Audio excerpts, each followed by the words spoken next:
Welcome back, y'all. Welcome back to MCW. This is episode 19. As usual, I'm here with Bianca. I'm here, as usual, with Les. And we have a great show for y'all today. We're going to get into the MLB All-Star Game and Home Run Derby and the controversy surrounding both of those events. We will talk to y'all about why you shouldn't bring your side piece to a concert and the Teddy Bridgewater controversy as well. On the wrestling side, we'll recap Saturday night's main event. We'll talk about a guest host on Jimmy Kimmel Live and the events that happened there. We'll talk about AEW's All In. We'll talk about TNA Slammiversary that's happening this Sunday. And we will review WWE's Evolution 2. And what a great show that was. As usual, we're going to have our Wrestling Roulette, our Hot Tag segment. We'll talk about a little music with y'all. Y'all already know what it is. This is MCW. It's the culture. Keep it live. Eddie Guerrero off the top ropes. My flow special and gory just like I'm Chavo. You feeling froggy then leap. We kill the tadpoles. Rob Van Dam, the whole damn show. Welcome back to the show, everybody. Like I said before, this is episode 19. I'm here with Les. I'm here with Bianca. Oh. And let's get into it, man. Baseball returns tonight. It is very tough for me. The All-Star break's a tough time of the year for me. That's 4 days of no regular season baseball, 4 whole days. But in between that, the All-Star Game and the Home Run Derby All-Star, not weekend, but Week. Yeah, I guess. But it's 2 days. It's not, it's not a week. You know what I mean? It's not like the NBA when there's actually a whole weekend. Right. So it was Monday, Tuesday, basically. On Monday, it was the Home Run Derby. Now, it was very, very controversial. What y'all have to know, first of all, is Bianca's boy, Jazz Chisholm, hit a total of an astoundingly 3 home runs in the Home Run Derby in the first round. Everybody else hit like 15, and your boy Jazz Chisholm hit 3. Shout out to Jazz Chisholm.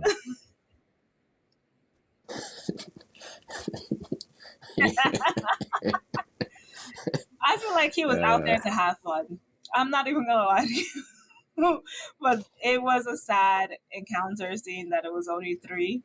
It was funny because like when I realized it was Jazz doing the home run, I was like, why Jazz?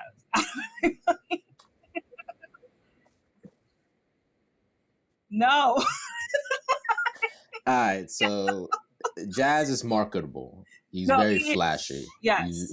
So he had the cover of the show a few years ago, but he has not even had like a season to, he hasn't had a superstar season. No.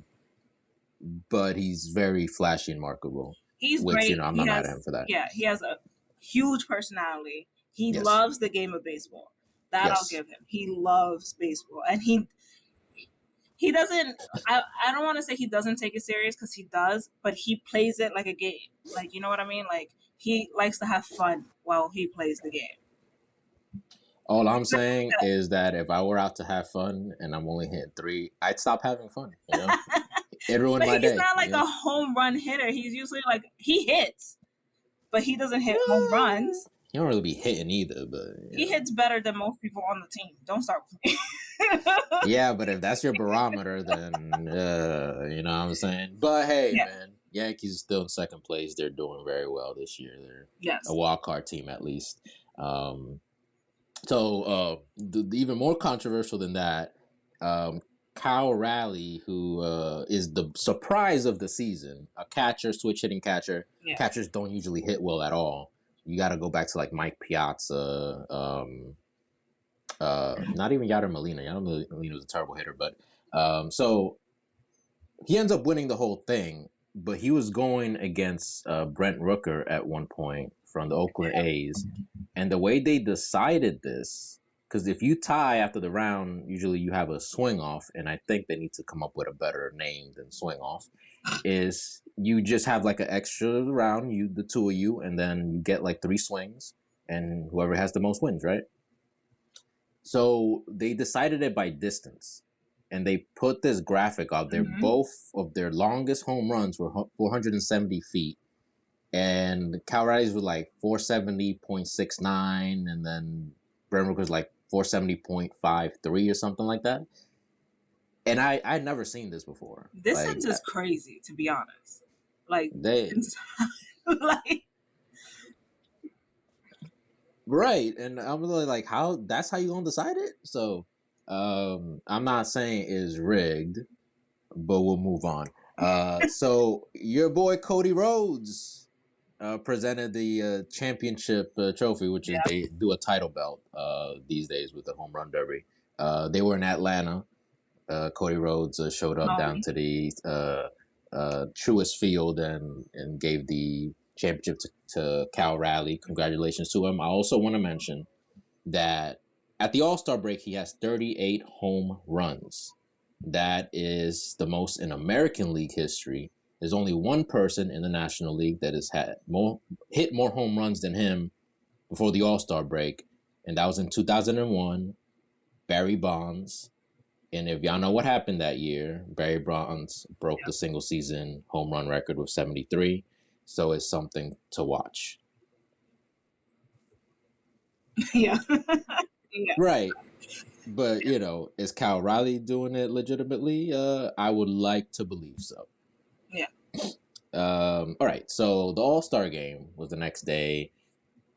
It was a high-scoring affair. My boy, Pete Alonso, hits a 3-run home run to put them up 5-0. And American League comes back, and the game ends at 6. And they don't do extra innings at the All-Star Game ever since the CBA of 2021, I believe. So they do a swing off. Again, they got to come up with a better name. So they pick 3 people from both teams, and they get 3 swings to hit the home run. Then whoever has the most wins the game. So y'all have seen the home run derby, right? Yeah. It's somebody just lobbing baseballs. It's batting practice, right? We established that, right? So I'd like to remind y'all that my boy Pete Alonso hit a 3-run home run to like actual pitching, right? So it's I think the first 2 of the American League is gone. 1 has gone from the National League. So the score is, I believe, 4-2. Kyle Schwarber of the Phillies, who I like, who I thought the Mets should have signed years ago, who he's a beast, man. He strikes fear into my heart. I think he's going to launch one out of there every time he steps up to the plate. So in all 3 of his swings, hits a home run, puts the National League up top. 5-4, 4-3, I forget. So now the last player, Jonathan Aranda, I believe, from the Rays, from the American League, comes up, and I am hoping he hits 1 home run, because the last guy in the National League is Pete Alonso, who's going to get his 3 swings. So I'm like, yeah, man, let's get a Met to like walk it off and everything. So Aranda, he doesn't hit anything. So National League automatically wins because of Schwarber's 3 batting practice home runs. So now I'm sticking through the commercials, the MVP presentation. Why'd they give the MVP to Kyle Schwarber and his 3 batting practice home runs?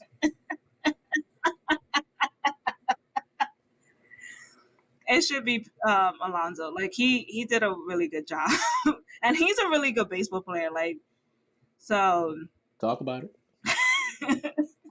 Victor wants me to give all the praises, but yeah, I don't have words for this, Victor. Like, to be honest. I mean, granted, you're getting a somewhat biased, but I'm trying to give y'all all the information, so don't come across that way. Look, it doesn't come across that you're being biased, even though you're a Met fan. It's fine, But I think I don't know. I feel like all the leagues have weird rules now and have been making weird choices in like MVPs and things of that nature. I think this is an overall arching problem. I want to, mention that it's the All-Star Game. It's an exhibition game. It doesn't matter. Yeah. But I'm just saying, to your point, B, rules, stick by your rules. The CBA said that the MVP doesn't get decided by anything that happens after the 9-inning game. Yeah. And then they broke their own rules. And then they took down the article that said that the MVP doesn't get decided outside the 9-inning game. So why does, here's the philosophical question for y'all. Why does Major League Baseball hate the Mets? Yeah. I don't know. I don't know what to tell you. It might be because you're a New York team. I don't know. That might be part of it, man.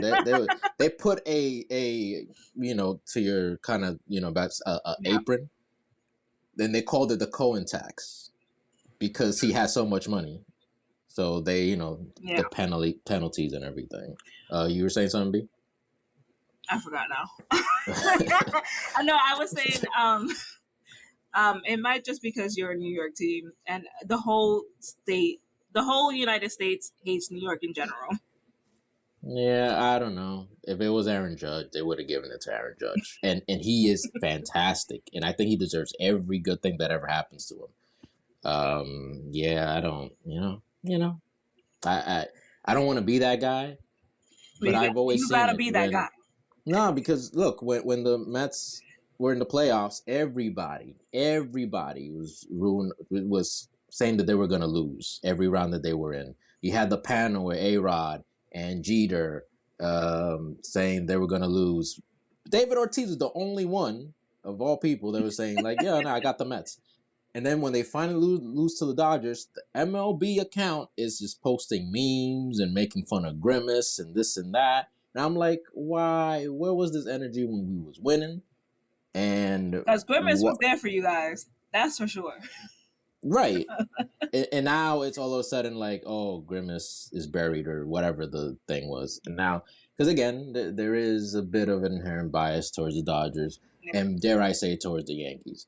But it is big news every time something is, with them is involved. So I will be fair there. Again, it doesn't matter, but it's like you can't change. They're batting practice home runs, bro. You can't. Come on, bro. Like, what are we doing, man? It's not real life. No, man. Like, man, just go extra innings at this point, man. Like, yeah, you don't want everybody got to go home, but like, this is just dumb. This is just really, really dumb. But baseball returns, and I'm happy about that. And hopefully, some of the Mets, again, doesn't matter, but I hope they keep that in mind. Mm-hmm. And they play with some fire. Question for y'all. Yep. Y'all catch that Coldplay thing? I saw it. Now, I'm not saying that I'm not speaking from any kind of experience, and I am not advising I'm not condoning anything. All I'm saying is that it was made infinitely worse when they started hiding. Exactly. That's what I said. You have to do the Undertaker. You have to no-sell it. I was like, no one would even know who this was, and if people cared about this couple, if it wasn't because of their reaction. If it wasn't because of their reaction, no one would be talking about this. They could have been living their whole life, been like, oh, okay, cool, we're being like a couple, whatever the case is. If there were people from the organization, which they were, like the girl who was laughing right next to them is from their company. The HR, right? No, the woman is HR, and then like I think the other girl was like an assistant or something. But she worked at the company and she knew that this was happening. Right. And stuff. So like the girl, like what is it? He's a CEO, and then she's the head of HR of the company. and then they have like I guess an assistant or somebody or another employee with them that knew the situation was happening. The thing is, if they just played it off, it would have changed to a different person eventually. Yeah. Because I didn't know who the fuck the CEO was. Well, if there was any other indication, they should never trust HR. There you go. They don't be abiding by their own rules. Right. And then, like you said, B, like it was just gonna switch to somebody else. Ain't nobody, not the wife, not the husband of the HR lady. I don't think they were watching a live stream of the Coldplay concert. Like, what are the odds of that? If that happened, and they had played it cool, but then they had seen it, then that's something you just gotta like, okay, you got me. Because what he could have done was like move to the side. You know what I mean? Like I would have stayed. Like I would have just. I'd be like, and bitch, bitch, you doing too much. Don't put your hands in front of your face, bitch. And like, and all of this could have been handled privately if like their significant others they catch them. This all could have handled privately, and the whole world wouldn't have fucking known without your fucking reaction. Now it's about to be messy. Oh yeah, it is a $1 billion CEO for a company I don't think I've ever heard of. And if he doesn't have a prenup, good luck. Yeah, she has about all to the get evidence paid in the world. Yep. So I also have I just read this. I don't know if it's true. But the wife now was a mistress to his first wife, like back in the day. Oh, my man got a pattern. Yeah. And also, like, the wife might have like, I don't want to get into it because it's like a whole nother conversation. I know where you're going. Like, hey, do your thing. Don't embarrass me. Don't embarrass you. I get it. I get it. Don't embarrass me. So it's like we don't know what their relationship is at the end of the day. Correct. We don't know what they discussed, what happened, whatever. Like I know, when I saw on social media, the current wife had took his last name off of her Facebook and stuff. We have zero idea what that relationship is, but I'm just saying, as a woman, you know when your man is cheating on you. You know when your man is cheating on you, and you're just waiting for the other shoe to drop. So, black men don't cheat is the first thing I'm gonna say. No, but okay. I know I know I wouldn't do it because my urge shouldn't be stronger than her worth. Yeah. But I also know I couldn't get away with it. I don't trust myself to not fuck it up. You know what I'm saying? So at least you know yourself. Some men don't know themselves. Some men don't know that, like, we're just sitting here knowing. We know the girl's name. We know her Instagram. We know exactly where she works, where she went to school, where her friends are, who her parents are. Where she park. Y'all got that. Y'all got the knife ready, slash your tires. If we really want to be crazy, we could find all that information. I don't know how like women in general aren't like lawyers and detectives, like every single one of y'all. Because I just be like, like I could guess like, oh, can you get me a glass of water? All right, cool. I go to the kitchen. I forget. All of a sudden I'm eating cookies. Oh, what was I here for? And then all of a sudden this whole interrogation, like, I'm like, so the cookies was more important than my water? Them cookies was that good that I can't get nothing to drink. That's the prosecution. That's the cross-examination and everything. Then out of nowhere, there's no more cookies in the house.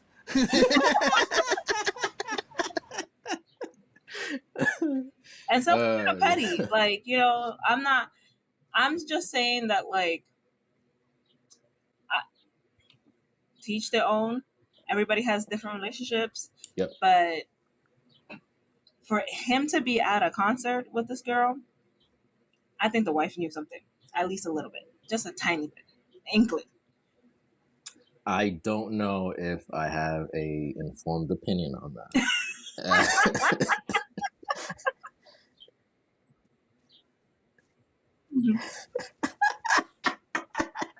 She said I'm a Radiohead guy. A Radiohead girl. No. Yeah, well, you know, basketball players, for example, are like very, like it's sort of known that they, you know, they got their side. The wives are okay with it. It's a different lifestyle. Da da da da. At the end of the day, the relationships are about trust. So once you break trust, bruh, se fue. Everything hard to gain, easy to lose. Yes. Still, like, woman should not have covered her face. This man, he dove like how Jacob Fatu be diving and doing flips. Like you can't be doing that, bro. They both hit so too much. fast. That's too much, man. And the camera just stood there. Yeah. That's so the funniest part of it. Like, nobody cut. Nobody tried to protect that. That's crazy. No. Speaking of trust, Teddy Bridgewater is involved in some controversy of his own. He went back to his high school and he funded a lot of portions of the program from his own pocket, won a championship, and now they're trying to invalidate that or annul that. Les, you were telling us about this earlier. Can you shed some light into it?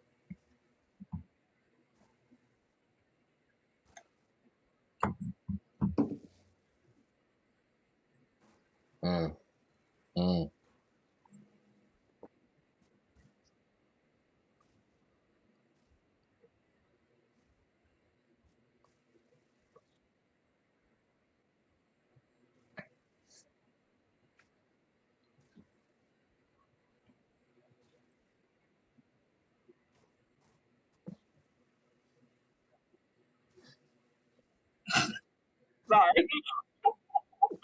I could not hold my face.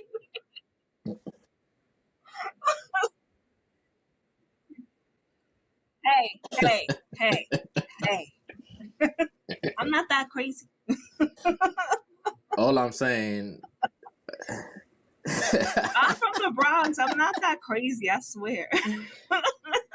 I'm just saying, I have been threatened to be murdered by at least 4 different Bronx Knights, including the person right over there. So, and she did it on 3 different occasions.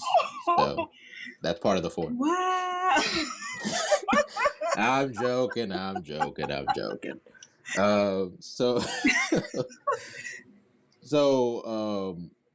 what you're saying, Les, is not to accuse anybody of anything, but maybe some people weren't getting a portion that they thought they should get, and now they're shutting the thing down.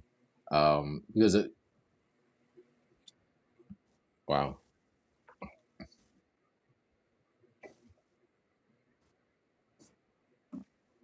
Right. So he was he was donating. He was a volunteer and a volunteer. Right.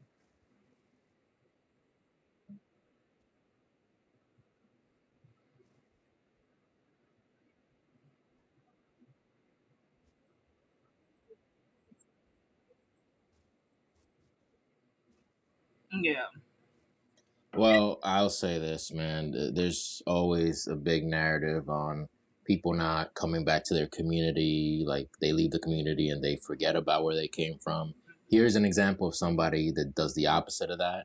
Comes back, cares, provides the funding. Because sometimes you do need money for you always certain need things. Money.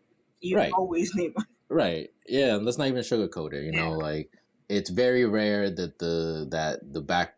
I don't say backwater, but like the team with no funding, with old equipment, with not a proper meal plan and this and that, goes on to win. A lot of these things are these rich high schools or whatever. They tend to win all the time because they have money, they have resources.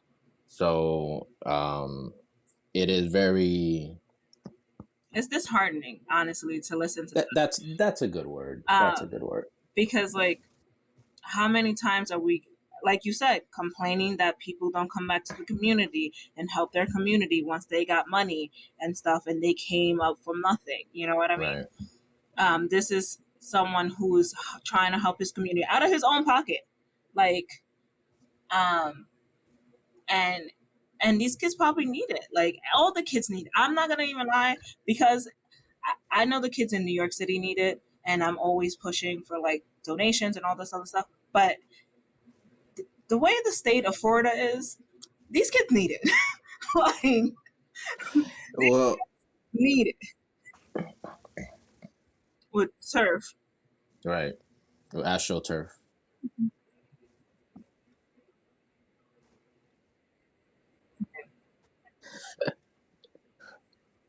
Yeah. And think about like physical therapy, right? So you're playing any sport, you're going to be hurt, or your body, we're talking off air about like exercise before we started. You're going to be hurt. You're going to need physical therapy, especially football. You're going to need physical therapy. You're going to need massage and all that. A lot of people can't get that. They might have to go out of their own pocket just so they can be good for the next game or for the next time you warm up. So that is supremely important, and a lot of kids don't get that. So then they're playing hurt, and they're playing with pain or through pain, and the body can only do so much. Yeah, and because they're kids, they're not speaking up of how much they're hurt sometimes. You know what I mean? Right. A lot of the times they're probably like, oh, I could fight through this. I could go through this. And they're probably injuring themselves even more. Mm-hmm. Yeah. Exactly. So, like, it's unfortunate because it's like, you're just hurting the kids. It's not about you. It's about these kids. Mm-hmm. I agree, and well said. I think that's a good place to end it. When we come back, we got a lot of wrestling. Got a lot of wrestling we got to talk about. Welcome back, man. Saturday night's main event was a thing, and it happened, and it was a show. Yeah. But a couple interesting things happened. Seth Rollins went for a springboard moonsault, landed on his leg, tweaked his knee. They kind of quickly went to a finish. LA Knight got the win, only for him to lose in a gauntlet match the next day or a couple days later. So Seth Rollins, he says he's out. He was on the Rich Eisen show hosting, and he said that the knee's too swollen for them to do MRIs. But he's too swollen to do an MIR is crazy, bro. 1,000%. And he says, like, knowing his body, he's gonna be out for a while, and he's trying to make it to WrestleMania, basically. Now, I don't want to ask, is this a work? That's been out there though. People are speculating.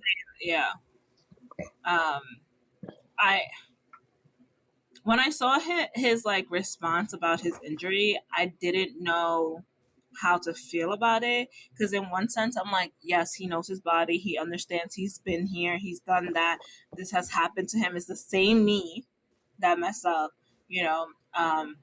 So, and he has way more confidence in this roster, and he doesn't look like he was upset about it. He's just like, I need to make it to WrestleMania. All right. So I don't know if it's a work because of that, to be honest, but like there is speculations that like they planned this horrible finish, to be honest, like for whatever cause, reason, and stuff. And even if they did plan this, that messes up the whole main event. Who cares about the main event? We all talking about Seth Rollins. That's a fact. And like, what is it a work for? So like, is he gonna just like stay out and then cash in on John Cena on his last day or something? Like, yeah, I think that's what they're saying is like, he's gonna come out. Oh, the crutches. Oh, I can walk miraculously, and then he'll cash in, become champion, like Heist of the Century Part 2 type of thing. I don't know if excuse me, I don't know if I believe it's work to be. And if I get worked, by all means, facts. You did your job. I say you got me. but at this point, hell no. Yeah.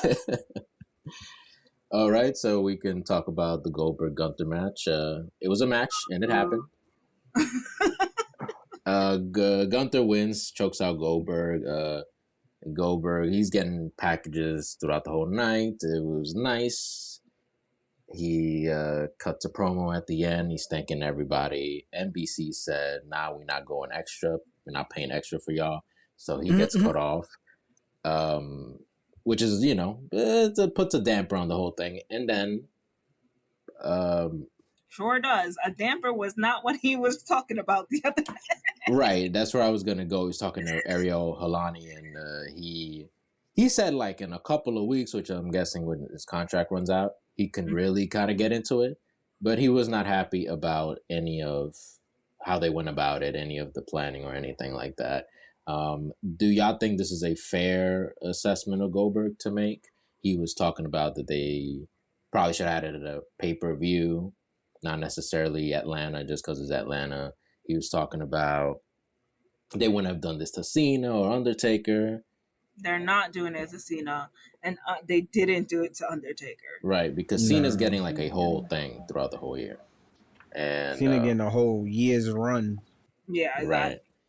So, and it's not, sorry, but like, do Goldberg have the impact of any of those people? Let's be honest. Like, as much as I love Goldberg, I love the character of Goldberg, but the people he named, he's not on that level to get that kind of treatment. But like, for some, I was gonna say old heads, but I feel like that's mad disrespectful. But to some people, they felt like it should have been a bigger thing, And I do think it should have been like an actual, I don't think it should have been a main event, but it should have been a match. He got better. He was done better than Kurt Angle. Oh, 1,000%. Angle deserved 10 times better than what he got. All right? So, and I understand his frustration. It's his career. He wanted to go out the way he wanted to go out. I don't think he should have gone out on a choke, but that's neither here or there, But yeah, in retrospect, like in the bigger picture of schemes of people retiring, he got one of the better ones. Yeah. And then it's like, to me, it's like, if it would have been bigger, if any of that would the match have still been the same? Probably. And then it's like working up to what? Because this match wasn't all that. It was the greatest hits. Yeah. He looked happy as hell though in the match. Though, did you see like him getting slapped and smiling? Yeah, the chop. Yeah, him getting chopped and smiling. Yeah, which was a great moment. It's great visual, great picture. So phenomenal photographer on point. Yeah, 100%. There's a whole nother thing that you gotta kind of that I just thought about the other day. This is Triple H booking this, right? Triple H is a student, a mentee, a son-in-law of Vince McMahon. Goldberg a few years ago, remember he said he didn't get his retirement match. Vince is a piece of shit. I would not be surprised if they remembered that. And I would not be surprised if they also didn't remember Goldberg almost killing The Undertaker in Saudi Arabia. Now, they still, did the tributes and they still kind of, they put a little bow on it. But I'm considering, even though they say like, it's business, anybody can come back. I always sort of assume that there's a little friction with certain things, and that they go like, you know what, you did this, and that, and you didn't do this, and that. We're not going to, kind of like what you were saying, Laz, we're not going to put you here because Cena made every show and he made that company his life. So they're going to give him like everything. And that goes back to when he was in, when they did that Elimination Chamber. Right. And they didn't want to give him the belt because he didn't want to do live events. Right, yeah. There was like a tour or something that he didn't want to. I think because Triple H got hurt, and then that's why he was wearing the biker shorts. Yeah, so yeah, it all goes back to that, and even though that in itself was 22 years ago, yeah, I think they have elephant memories. Those folks there, they are petty, they hold grudges, but that's just me speculating. I don't know these people. That's just the industry. Also, the industry is petty as hell. Yeah. So, and he knows what industry he was in. Right. But I would also say that Goldberg maybe never truly understood what the business was, which is good for him because maybe it's not a good business for you to stay long term. Maybe it doesn't reward you like it did a John Cena. But even John Cena, he walks funny now. You know, he looks a bit of a shell of his former self. Age will also do that, but all those bumps, man. Yeah. He took a lot. Like, out of all the wrestlers, Goldberg is probably one of the ones that took the least amount of bumps. Right. He was just making everybody take bumps. People he named. Right. Least amount of bumps. Man, so WWE Unreal is going to premiere at the end of the month. It's an inside look at the process of them making the shows. Very in-depth backstage look. I love backstage type things. I always like to see how something is made. And I was fortunate to be part of that process many years ago. It was one of the coolest things I had experienced. There's a bit of a thing where I'm fighting because back in my days, I would have to be in that industry to receive those secrets. I'd have to work my way over there. So I'm fighting with myself a little bit. Les, are y'all watching Unreal when it premieres? On my spare time. Like, you know, it's one of those things. I love the behind the scenes things. It's one of the reasons why I work in media. Like, I love the behind the scenes knowledge and everything. I feel like I get enough of that because I listen and watch a lot of things. But this is also like a WWE version of it. Right. So how much of it will we actually get, in a sense? Great point. Or are they really pulling back the curtain and going to piss off a lot of old wrestlers? Like, you know what I mean? Because that's also another case. So I want to see what it is. I'll watch it on my own time. I probably won't watch it like when it premieres. But yeah, I think I love watching Dark Side of the Ring. So, and I know it's probably not going to be the same as Dark Side of the Ring. I think Dark Side of the Ring does a really good job of in-depth storytelling. But yeah, they're also like more independent about it. They're not perfect either, but they're more independent. They're not going to adhere to like whatever somebody's telling them to do. Yeah. What about you, Les? I'll probably watch it, but like Bianca said, I'm not gonna watch it the day of. I'll probably watch it whenever I got the time. I want to see how, like, if they are gonna show it, like, how do you build a match? Like, like if they're gonna show something like that, like, we start with this, then you go to the Shine, then you go to the Heat, and then, you know, like, explain those kind of things and stuff like that. Like, if they show something like that, then I'll like go out of my way to watch it. But other than that, then yeah, I'll watch it on my own time. Do you think they'll have footage of Sami Zayn changing everything Gorilla at the last second? That is my favorite. Tell him to duck and then throw it. Tell the ref. That is my favorite. But I do want to see moments like that. Like, that would be good moments. Yeah. A little levity. Yeah.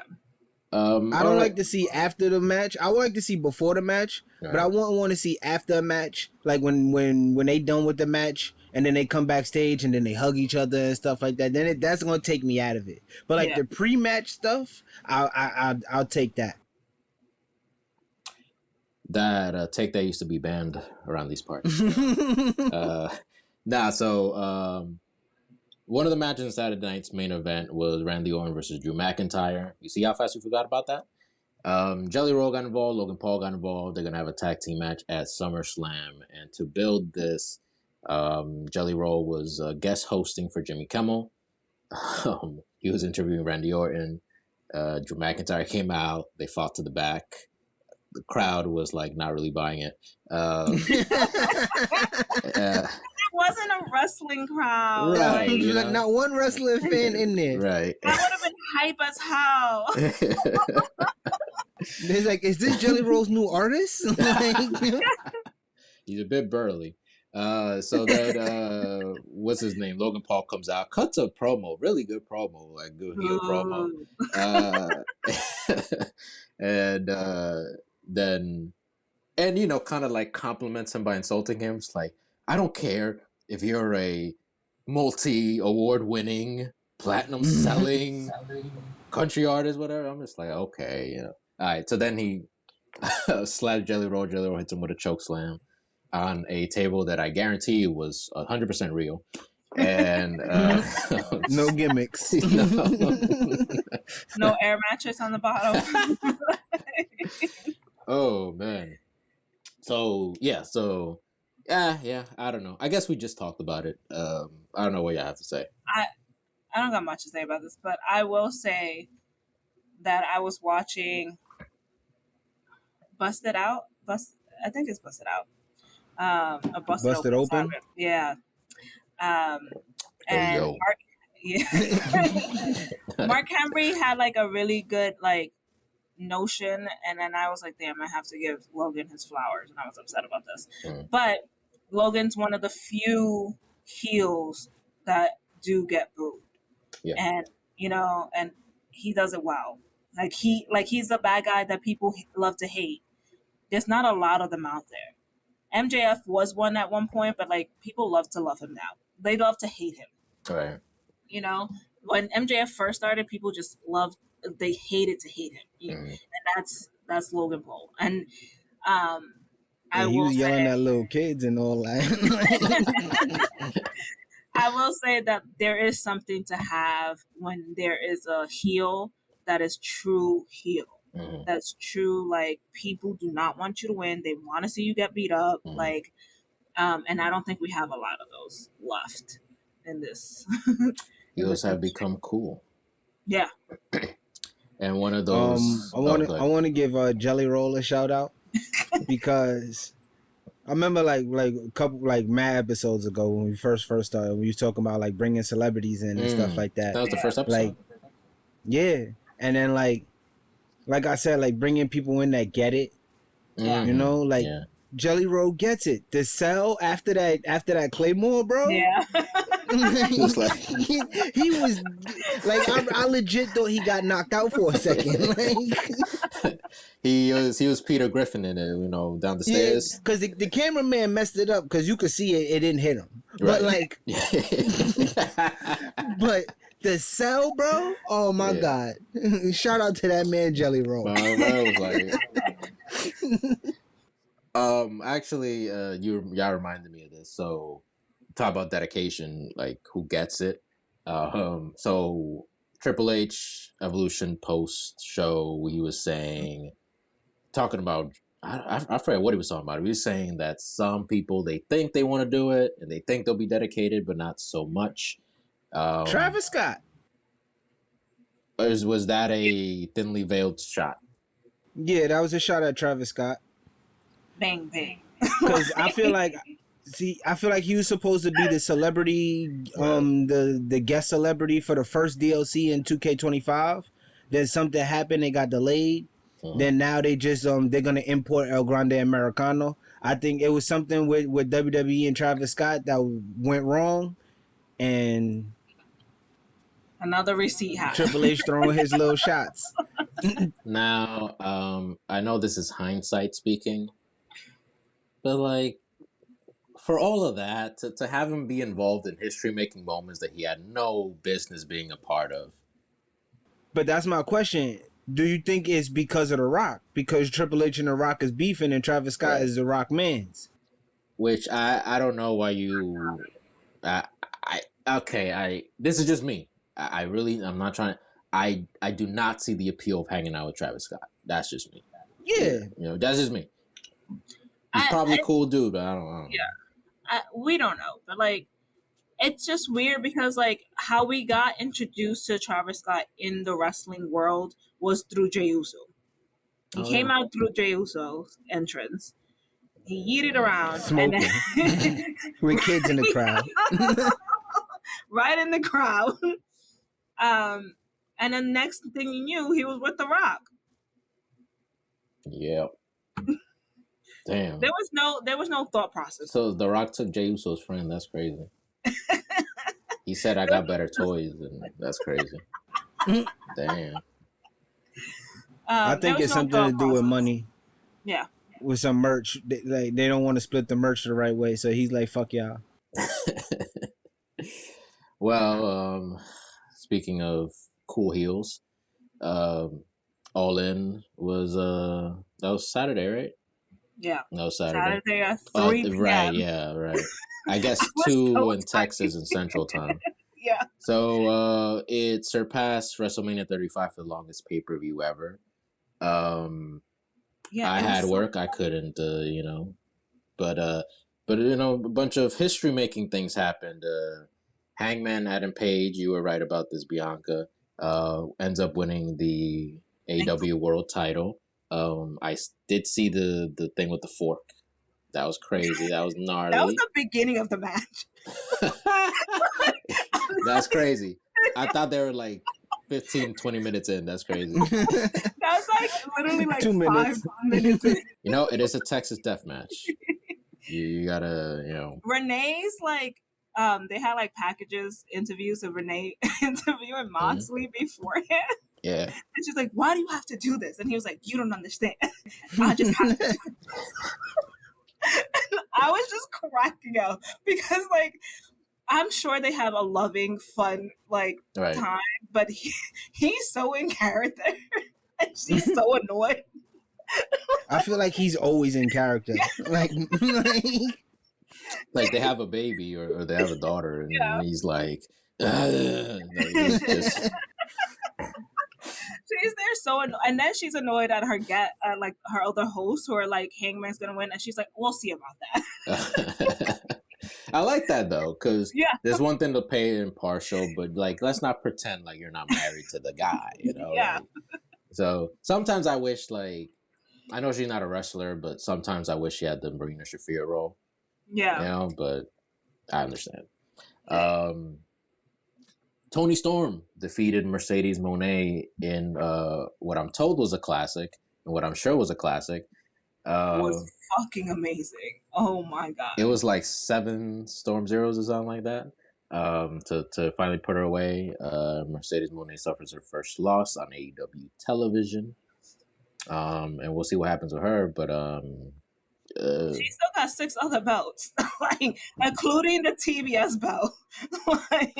Hey, but it's that one that she really wanted, Well, she like Triple H in that old WWE game when he had all the belts at the end of the story. I remember that. I think that was 12 because that was like one of the last ones I had. Yeah, that was crazy. She's gonna be fine. I think this is part of her downfall. I think I said this last time. Right. That like this is gonna be the catalyst of her.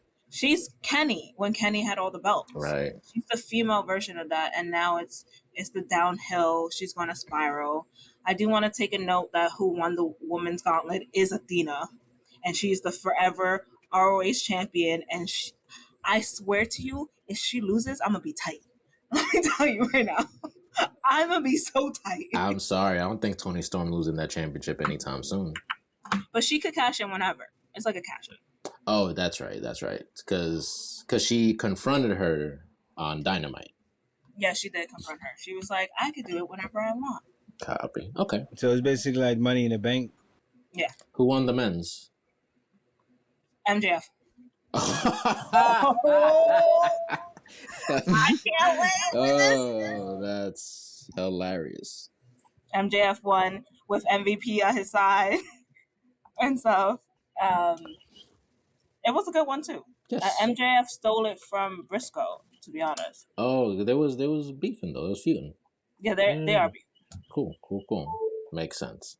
All right, so TNA Slammiversary is this Sunday, headlined by the TNA World Title Triple Threat match. Trick Williams defends against Joe Hendry and Mike Santana. Now, I'm not in the living room to show my Puerto Rican flag. I bet you looked around like, wait a minute. That's what I was looking for. Sounding like a Charlie Clips bar.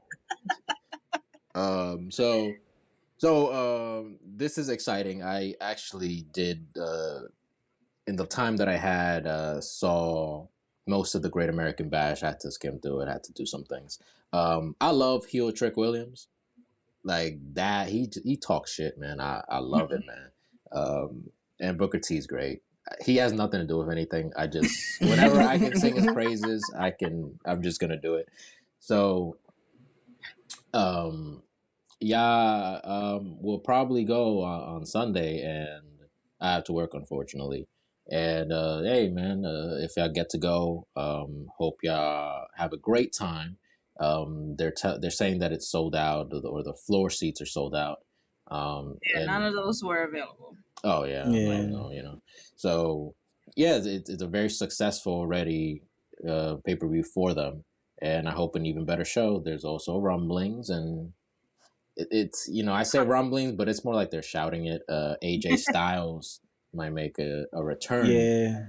To TNA, and the women's matches is looking good too. The JC Jane and Masha Slamovich. They're going title for title. TNA title for NXT title. Ooh. That's winner take all. That's interesting. Yeah, so I'm interested because it's winner take all. Yeah. Did y'all catch, this as an aside, but like Blake Monroe, I guess, well, we'll talk about it in Evolution when we get there, which, hey, we're here. Evolution was on Sunday. Let's talk about it. It was, we talked about it, everybody talked about it, how poorly it was built. Yes. And I think that they surpassed everything in terms of that. I don't know if they had a chip on their shoulder or whatever, but they showed up and showed out. We'll start with the opening match.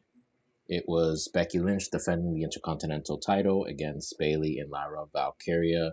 I thought this was a great opener. First of all, very quickly, I want to give a round of applause to Atlanta, Georgia. Atlanta usually is a bit of an apathetic city. Usually they're kind of like not into things. From what I've seen, they were into this the whole way through. And so I got to give them a shout out there. That rolling backslide, beautiful way to end it. Yes. Perfect way to end the match. Absolutely. Loved it. So y'all tell me what y'all thought. I love this match. I thought it was exactly what it needed to be, exactly what a good opener it is. You have three amazing women starting off the pay-per-view. I will say the aftermath of like the next show, what was it, Raw? I was not the happiest because I'm over this feud. Exactly. Exactly. We're gonna have to watch this at SummerSlam. Yeah. Please. It's like a Rocky movie, and I like the Rocky movies, but Rocky 4 or Becky Lynch and Lyra Valkyria 4, I'm like, oh, okay, we're still doing this. As if we don't have other women on the roster, right? Yeah, bro. Somebody else could have had that. Give Ivy Nile a chance.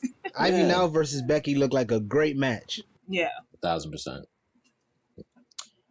So next up was JC Jane defending against Jordan Grace, Fallon Henley, and Jasmine Nix. Fatal Influence is the faction name, right? And Mariah May, now known as Blake Monroe, in Jordan Grace's corner. All I can say about this is the way they set it up, you could just see the turn coming, but I was also on like, she just got in. They can't turn her that quick, and they did. So, now all I can really see is Mariah May, in a way. But we'll see how that goes. But what y'all think about this?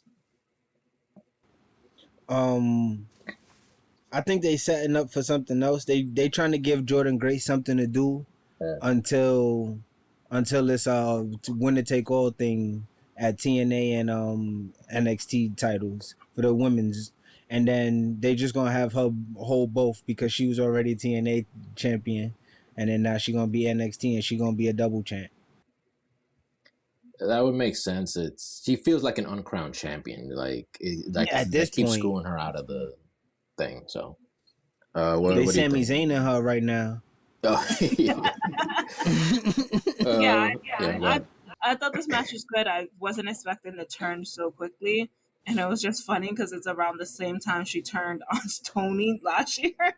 So all the memes were like, you can't be friends with her in this month. They should have done it in May. Anyway, so Fatal 4-Way for the Women's Tag Team Championship. The Judgment Day, Raquel Rodriguez and Roxanne. We defend against Charlotte and Alexa Bliss, Sol Ruka and Zarya, and the Kabuki Warriors, Asuka and Kairi Sane. This, I don't know what's my match of the night, but this one might have been it. First of all, look how interesting Charlotte is when she isn't going for the top title all the goddamn time. And I gotta give another shout out to Atlanta, man. That hot tag, they came alive for her, man. They was like, we want Charlotte and everything. They was really behind it. And this pairing with Alexa Bliss, I wasn't sure about it at first, but it might have been the perfect match.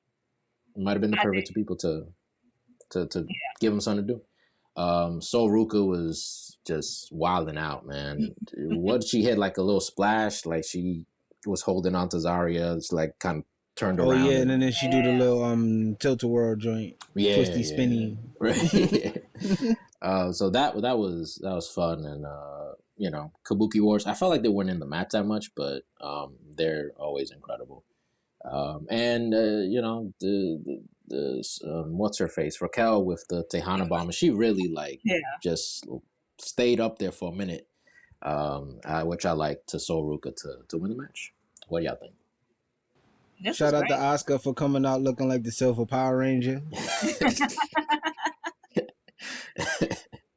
This is great. I think Charlotte and Alexa Bliss is my favorite part of this.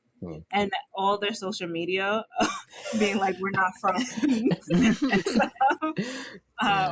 And I think that really helped the way the match was going and helped Charlotte be over. You know what I mean? Like, yeah, it was a lot of story in story. Yeah, exactly. And I really appreciated this match. I really enjoyed watching this one. A small moment, but it meant a lot, was Charlotte pulling Alexa away from the spear that Zarya ended up hitting Sol Ruka with. That ended up going into the finish, and why she couldn't counter. I thought that was great visual storytelling there. For your WWE Women's Championship, Trish Stratus challenges Tiffany Stratton. Y'all go ahead first. This match was better than I expected. That's about it. Yeah. I literally was gonna be like, this was a match. It's like, it's crazy because we kind of thought like, oh, they should maybe bring other people than Trish Stratus, but I think Trish, she just always looks good. And I'm not talking like physically; she just in the ring, she moves well still. So like something about it, she trains or something, or whatever it is. She still looks good and is still gonna be great. But the lack of build up to this match and how they ended up. I guess the match was just not that interesting to me. I think this is one of the matches that really needed a build. Oh yeah, it really needed a build. Like the other matches with minimum build was fine. This one really needed a build for us to care. Because as I already said, Tiffany's cool, but like I don't care. Like, is she a face or is she a heel? Technically a face. Like the thing is, people are, because she's gonna fight Jade at SummerSlam. Yeah.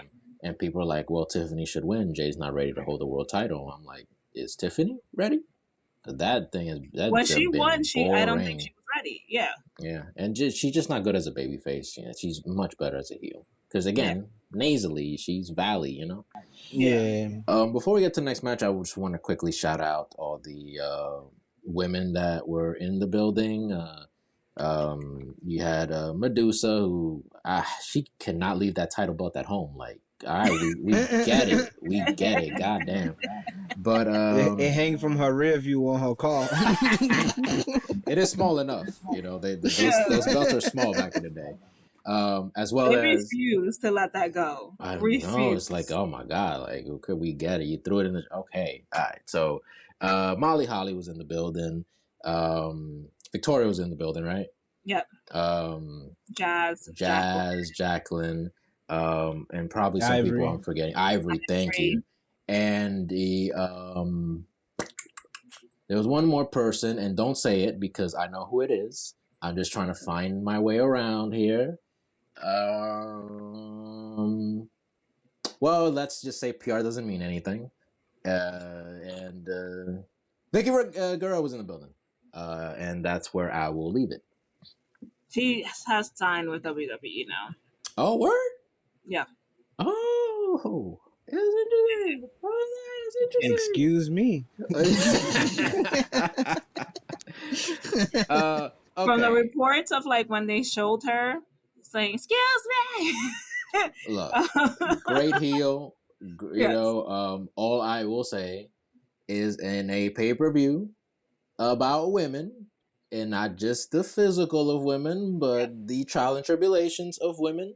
I'm not saying all women are saints, but there's been many cases where a woman has been assaulted, and they told people, and nobody believed them. Yeah. Catch what I'm putting down? I hear what you're saying. Vicky Guerrero. That's all I'm saying. That's it. I if I were to put it somewhere, it would not be in a women's paper. That's all I'm saying. That's all I'm saying. Yeah, she resigned. Oh, or she signed back. Yeah, resigned. Whatever. Same difference. Anyway. Jade Cargill and Naomi in a no-holds-barred match. The crowd was hot for this. They are loving this feud. Even before the match started, man, they were just ready for it. They love tables, man. These crowds just really love tables nowadays. We love tables. Yeah, we love tables. All we want is tables. I thought the WrestleMania match was better, and I thought Bianca being the referee was great on paper. I don't think enough was done with her. She was just kind of like a regular ref, and I needed a little more interaction with her. Naomi hits Jade with a chair at one point. She falls on the table. She hits herself and ends up cutting herself, and then wipes like her face on Jade's hair. Just very spur of the moment. Like, that's how you know you got a real wrestler. Best thing. Like, you can just do that. You just think of that on the spot. The spot with the toolbox was crazy. They had the little thing with the table where gimmick exploded. Yo, she moved right in time, bro. She like some people really moving early, like they haven't even done the move yet, to be safe. Yeah, nah, the timing on that was perfect. Absolutely. Jade wins with a jaded off the top rope through a table. Nice visual. Naomi, like, kind of most of these. This is kind of old school in a way. Like, Naomi did 90% of the work, and then Jade hits like a couple moves and wins. Good match. One of the better ones, I thought. What y'all think? I don't think Bianca needed to be there. Yeah. It was as Jim Cornette would say, putting a hat on a hat. It's a no holds barred match. Why do you need a special ref? Yeah. I don't think she was needed. I think they were just trying to place her somewhere. Right. Which I was like, then don't put her on this feud. Like, I don't know. Like, you know what? I would have had her run in or something. Nothing happened. Even when she would like raise Jade's hand, it's not like the both of them are like, okay, we're friends. You know what I mean? If they wanted to put her on the show, I would have accepted her being in the audience doing the whip, and that's it. Like, and then we'll talk about the main event in a couple minutes. But based on what happened there, it seems like they're just deading that feud, that Black Girl Magic feud, and it seems like they're moving on from that. they build it for Survivor Series. Like a war Because games? you know how they do the champion versus champion on Survivor Series. If they're going to do that this year. They're going to do that, yeah. And then there'll be Jade and... If Jade wins at SummerSlam, they could do Jade and Naomi again. All right. So 21 Battle Royal. Winner gets a championship match at Clash in Paris. Just quickly want to say love Lash Legend in this. Was rooting for her even though we knew who was going to win. Michael Cole kept calling Candice LeRae Candice Michelle. I think that was on purpose. He said it with conviction.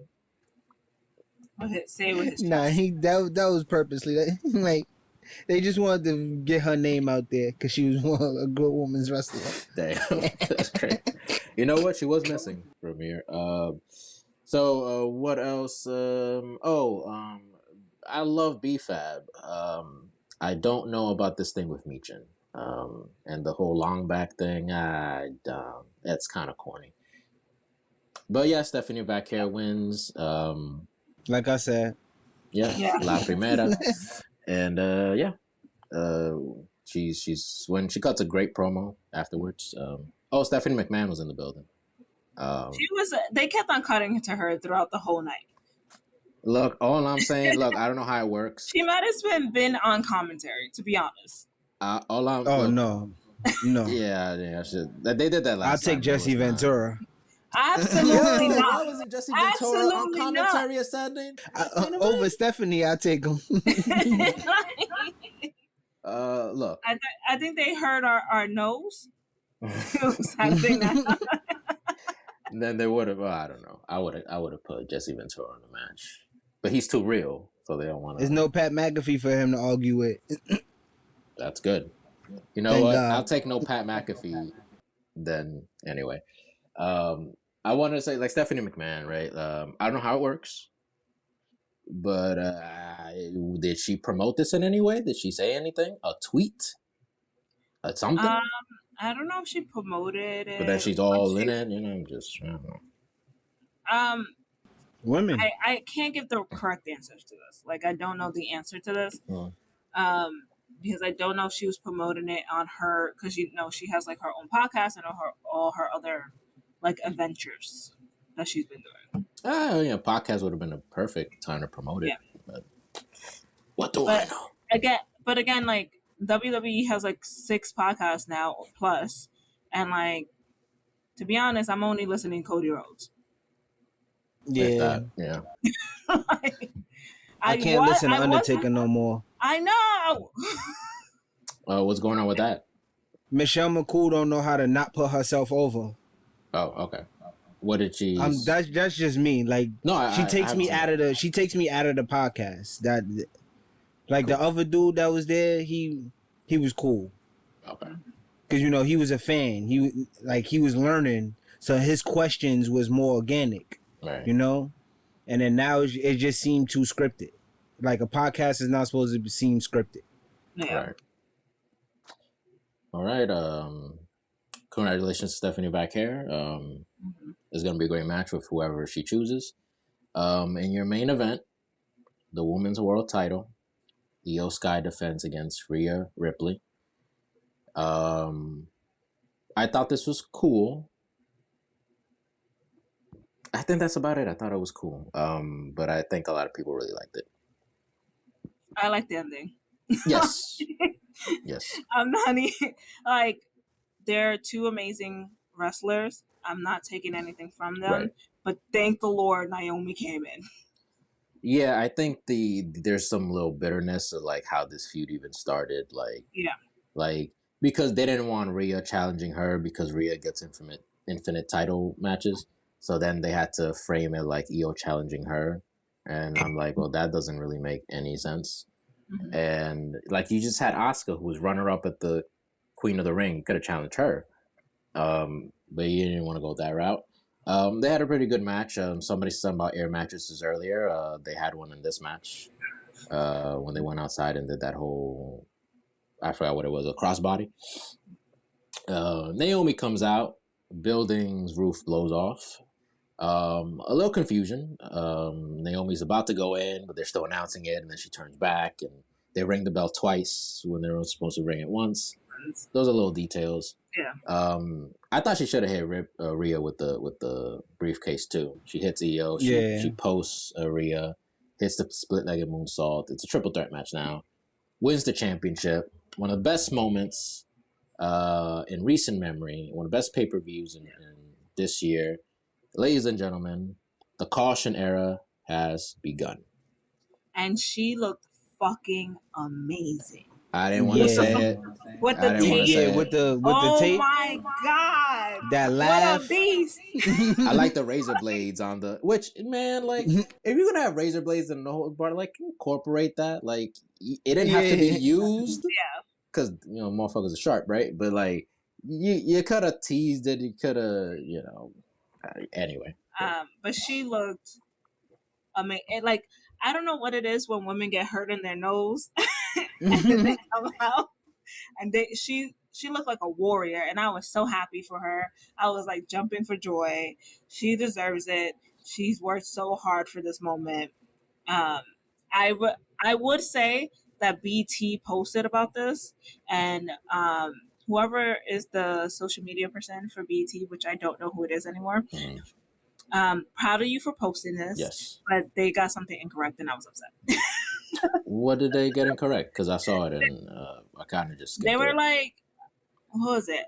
It was something that, like, I felt like they were like, she was something, I forgot what it is, sorry. But it was like kind of like not showing that, like, she's been working her ass off. Oh, okay. Like, it kind of like been like, oh, she was like a TNA champion to now this. And I was like, but she's done the work. Right. Yeah. She's done a lot of work. She's a bona fide professional wrestler. Yeah. Like, putting a lot of people over. Yes. Man. Yes. Paid her dues and then some. Yeah. Anyways, that was my little tidbit. I'm so happy for Naomi. 1,000%. They're going to do a triple threat over at SummerSlam. I thought Rhea was going to come out and be like, the title that I never lost, mommy. And, you know, it's kind of getting like repetitive at this point. Io's in there too. It makes sense, but I need something else with this Naomi title reign. This is just me, I want Bianca to win the Royal Rumble, Bianca Belair, and then she has to choose between Jade and Naomi. I thought that interests me. That would be awesome. Dope. Great long-term booking right there. Yeah. Right. Look at you. But we'll see what the Triple H does with it. You know? So, you know what I'm saying? What'd you say, Les? Strikeouts? 3 strikeouts? Hope he don't strike out with this one. Oh, man. Anyway, this is a lot of wrestling. They can't do this again. It's too much this weekend. And we didn't even go in depth to everything. Just imagine. Not at all, man. We'll be back with a wrestling roulette and hot tag and all that. Welcome back, everybody. It's time for our wrestling roulette. Y'all know how this goes. We all watch a match. We all recommend a match, and we watch and review it. So I had the choice last week.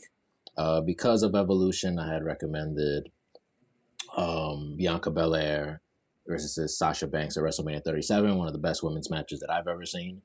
What'd y'all think about it? I cried again. Nah, that moment at the beginning, it's man, means a lot. It means so much. Yeah. It means so much. Because I literally say it all the time. If I seen this as a kid, maybe I would be a wrestler. Right. That's what it comes down to. Representation means a lot. Means a lot. So yeah, I really enjoyed this match. I think these women knocked it out the park, as always. But yeah, I was so emotional. Before you go, Les, because you just brought representation, that just reminded me. At the end of Evolution, Naomi bringing in Daphne, the referee. Mm-hmm. And so it's Daphne, it's Naomi, it's Alicia Taylor making the announcement. That visual of those 3 women, again, to a little girl, does something. Sometimes, I think Bianca came out the other day and they show like a little girl just cheering, and that made me like wow, you know, wish I had that back in the day. But go ahead, Les. But like hindsight for me made me get emotional to like see what they've done after this match. And because this match was so iconic, they didn't waste it. Like the rest of their careers didn't waste that moment. They took advantage of it and kept going. Yeah. Very well said. All right, y'all. Once again, it's time for our hot tag segment. Oh, y'all did at the same time. Hey, I like that. Victor's getting faster. I planned this for like 8 weeks. So this is we just we have our take based on what we talked about today, and we don't explain it. We'll just run through it. I don't even know if I believe this, which kind of invalidates the whole thing. I think this tag team match with Jelly Roll, I think is going to be good. I think it's going to be good. I think Goldberg's in the right with his comments. I think the Tiffany and Trish Stratus match was better than the Goldberg and Gunther match. What did I say last week? Holy cow. Oh, man. So right before we go, man, what are y'all listening to this week? Oh, Russ. I went to the Russ concert at Jones Beach. I loved it. Why are you looking at me like I'm crazy? Russ. Rust. I thought you said Rust. Like, who is Rust? Who is rusting? Like, but, Rust. Sorry, let me enunciate my S's. Yes, 2 S's in that motherfucker. I saw Sabrina Claudio, Big Sean. I was out there partying like I was in college Big again. Sean. Big Sean outside. And then Russ had a 2-hour set. And I was here for it.